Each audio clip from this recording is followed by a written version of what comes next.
Today we're going to be working on a really fun stitch pattern repeat with one of the original stitches in the crochet world, the granny stitch, but we'll be doing that fun color work that makes it so rewarding, but it's also really easy to do. On camera today I'm going to show you how to do a swatch, and we're going to talk about how to make that into a blanket size, and then we'll talk about the border. But this is a 4-row repeat and a 6-stitch plus 4-stitch repeat, so it's really easy to modify. And in the ad-free PDF that you can find in my shops, I have included the stitch counts and row counts for lots of different sizes. So in order to make this blanket today, you'll want a 5.5 millimeter crochet hook. You'll want a couple stitch markers because it's always nice to mark the edges of our rows. And then a tapestry needle to weave in those ends, and scissors, of course, to fasten off. Now the color of yarn I used here was the Color Theory by 2 of Wands, and it's a Lion brand yarn. I love the way that all of these colors go together, and I've also given more color inspiration in the ad-free PDF. The main color I used was the Moonbeam, and then I had all these accent colors. I chose 4 accent colors, but I just want to mention you can do as many as you want or as few as you want. So on this blanket that I made, I went with the Caron Cotton Blossom Cakes, along with the Lion brand. The main white color is their Pound of Love. It was a really great combination, and this was only using 2 different yarns to get all of this color work done, because the yarn does the color work for you when it comes to these blossom cakes. So you can really decide what you want to do in terms of yarn color. You can even make this a scrap blanket where you could do different like row repeats with a different scrap yarn. You could even do a temperature blanket where each one of these might be a different temperature or theme that you want to do. That's the one thing I love about this one, is it's a great way to do color work. Just experiment with color work and have a lot of fun with it, and you can raid your stash. So let's go ahead and get started talking about doing that swatch. Now to get started with this blanket, we're going to be making essentially the gauge swatch so that we can walk through each step and we can know how to carry our yarn and what we're doing. This is a 4-row repeat. It's also a 6-stitch plus 4 when you get started. So if you want to adjust this blanket, it will be in multiples of 6 plus 4. For this swatch, I'm going to chain 22. Now after chaining 22, we're going to start into that very first chain from the hook, and I work into that back hump. That's these loops that are underneath these top V's. I start into this by doing a single crochet, but we're not going to stop here. We're going to go back into that left bar, insert our hook, yarn over and pull up a loop, yarn over and pull through 2, and this is what is called a stacked single crochet. You will want to get your stitch marker and mark the top of the stitch so that when we work back this other way, we know where the top of our stitch is, the first stitch of the row. And then we are simply going to double crochet into each stitch across. This is our setup row, and our repeat will be the first 4 rows. Now at the end of our setup row, we will still have 22 stitches. And now we are going to turn our work and do row 1. Now for this row 1, this is where we have the right side of the pattern facing us, which means our setup row, we're looking at the wrong side, but this will be the right side of our work with row 1 facing us. But this row 1 that we're going to work right now is one that we will do right after the setup row. And then when we do our repeats, of course, we won't be working into the setup row when we repeat row 1, so I'll cover that. But for this row 1, we will start by working the very first stitch of this row as a stacked single crochet. And then go ahead and mark that stitch.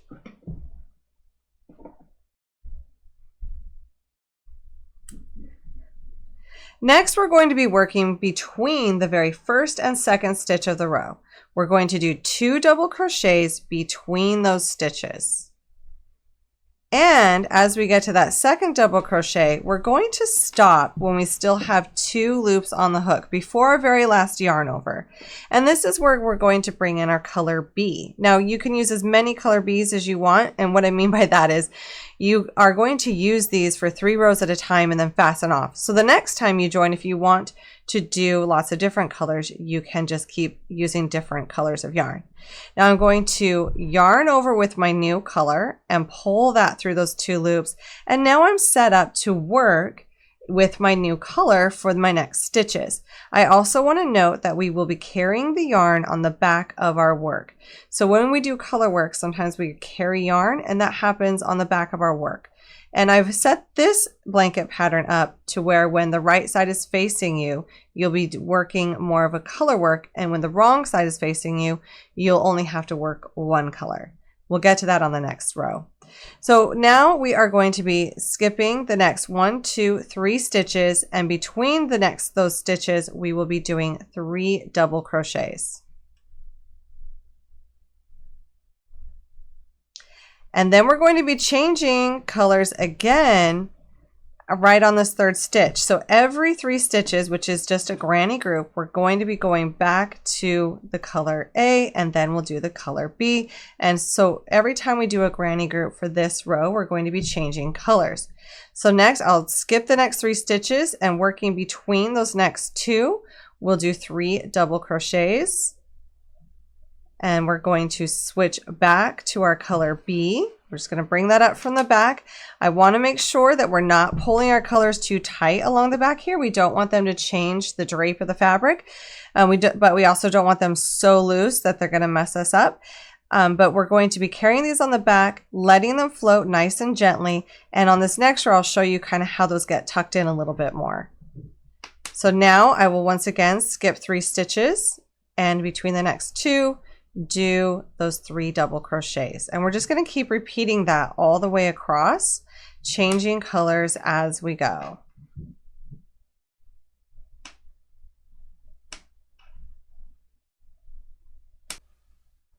And now as we get to the last 3 stitches of the row, we're changing our color work again, but now we're going to skip 2 stitches, and into the top of this last stitch, the top of the stacked single crochet from the row below, we're going to work 1 double crochet. And that is the end of row 1. This is what you'll work across as many stitches as you have for your project.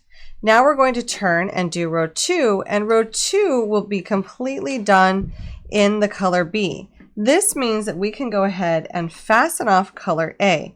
Yes, we will have some ends to weave in here when it comes to doing this pattern, but it's not every single row, so at least there's that.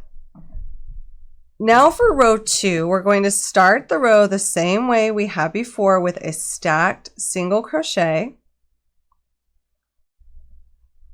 And then in this very first space that we have, we're going to work 2 double crochets. And then in the next space we have, we're going to be working 3 double crochets. And we're going to work under, like below, any of the carried yarn that we had been carrying on the back. So we want to make sure that we're not working above it to where it slants down. We want to go underneath all that carried yarn, and that will help tuck it in even better. So on this next one, instead of going above this carried yarn, we're going to make sure we're going to that space and the carried yarn is held above our hook. And this really helps tuck in those ends so that it doesn't catch on our fingers as much, like it tucks it in tighter. We're hiding a little bit of that on the wrong side of our work, and it really helps the blanket have a nice drape as well while still doing the color work.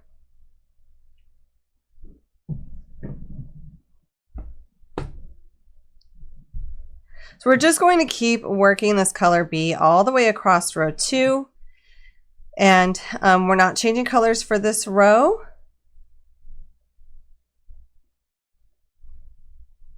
And as we get to the end of the row here, working those 3 double crochet stitches into every single space across. Now we're just simply going to move our stitch marker and double crochet into that last stitch. Now we will be changing back to our color A here for the row 3. So I am going to stop right there, grab the color A, and yarn over to set me up for row 3, starting with the color A. So we're going to turn the work. And this, once again, this is the right side facing us. So this will be a row that we will be doing some more like color work, where we're going to work every other color. So we're going to start by doing the very first stitch as a stacked single crochet. And that's with our color A. And then we're going to work 2 double crochet stitches into that very first space. And then we're going to change to our color B. I am going to carry this up the side. I'm only fastening off the yarn once I've used it for 3 rows. And that way we get some color work done before we fasten it off. I think it's totally fine to carry it up the side of our work here when we're starting to use it again. So now I'm just going to work 3 double crochets into the next space. Then change colors. And then 3 double crochets into that next space and change colors. And we're going to continue to do this all the way across for row 3. And so row 3 is really just a repeat of row 1. So as we continue to do this pattern, this is how row 1 and row 3 will be worked for those repeats. Now as we get to the end of row 3, we're going to be working that last stitch with our color B, and then changing right back to our color A. And now that we've worked our color B for 3 rows, we can go ahead and fasten that off, because we're not going to be using it for this next row. So once again, we're going to be going to an even row, and this is a wrong side row where we have carried our yarn, but now we're working with our color A, and we're going to start with a stacked single crochet and 2 double crochets into that very first space, and then 3 double crochets into each stitch across until we get to the very end of the row, where we will simply double crochet into that last stitch. Now after working row 4, we can turn our work, and we have done the 4-row repeat. We're simply going to be repeating rows 1 through 4 for this pattern. And when you start this next row, if you wanted to change colors, so say you wanted to switch from the peach to something like this, that's when you bring in a different color. And then you'll work it for 3 rows and fasten it off. And then we'll just keep working until we get the height that we want, or the height of the blanket that we're making that is in the ad-free PDF that indicates how many rows you would work for that. And you can use all your scrap yarn you want. If you want to raid your stash, this is a great one to do so. Now remember, when we're working row 1 again, we're working into the stitches, so it would be the same as row 3. Now the size of blanket that you're seeing in the images is a stroller size blanket. I started with 106 stitches, and then I have done 65 rows, just rotating between those fun colors. Now the last thing we'll need to do is to do a border, and I'm keeping it pretty simple, but it's still pretty cute. So I have just finished a row, and I've turned my work, and the right side of my work is facing me. And I'll want to chain 1, and then I'm going to slip stitch all the way around. I find by doing this, it creates a nice edge between doing the border and the blanket. Now when I get to the side of the blanket, we'll be slip stitching about 2 slip stitches per double crochet row.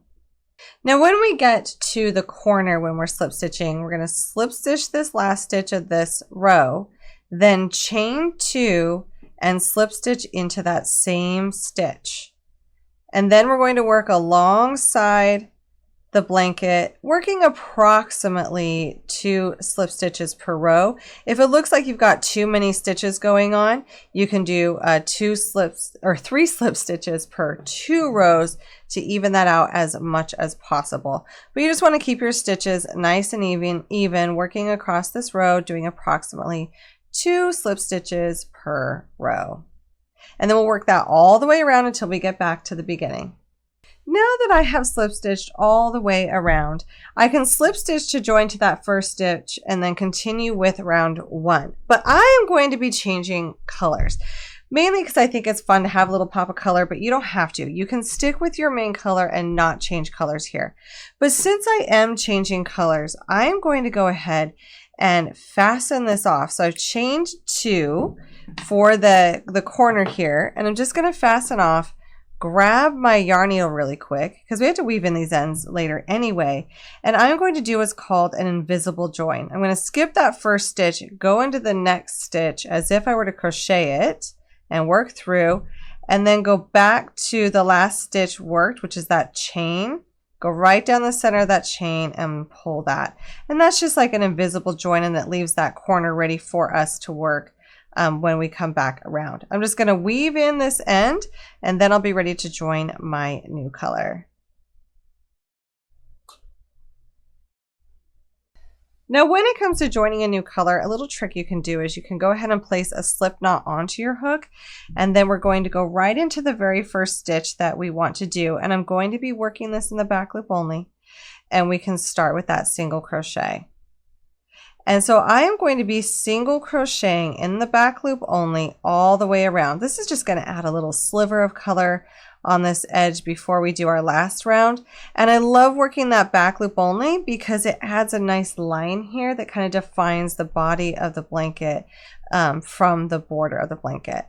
So I'm going to single crochet in that back loop only all the way around. And when we work these corners when we're single crocheting, we're going to do a single crochet, chain 2, single crochet into those corner spaces that we have created. So as we get to these corners, we're simply going to single crochet, chain 2, and single crochet into those corner spaces, and then keep on working. And it makes a nicer, crisper corner. So now I'm at this last corner where I'm single crocheting, chaining 2, and single crocheting. And I can go ahead and fasten off, and we're going to do an invisible join again and change colors for the next round. So once again, to do an invisible join, I like to skip a stitch and go into the next stitch as if I were to crochet it. And then we'll go right back down the last stitch worked. It creates a mock stitch over the stitch that we skipped there, and you can't even really tell. And then I'll weave in this end, and we're ready to start the last round of this border. Now I'm going to place a slip stitch onto my hook, and we're going to go to the corner and insert our hook into that chain 2 space and start with a stacked single crochet, and then double crochet 2 more into that space.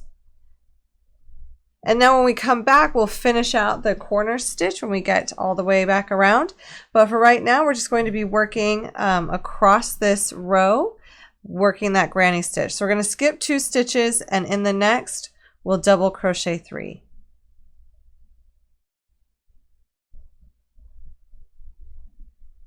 And then once again, skip 2 stitches, and in the next, double crochet 3.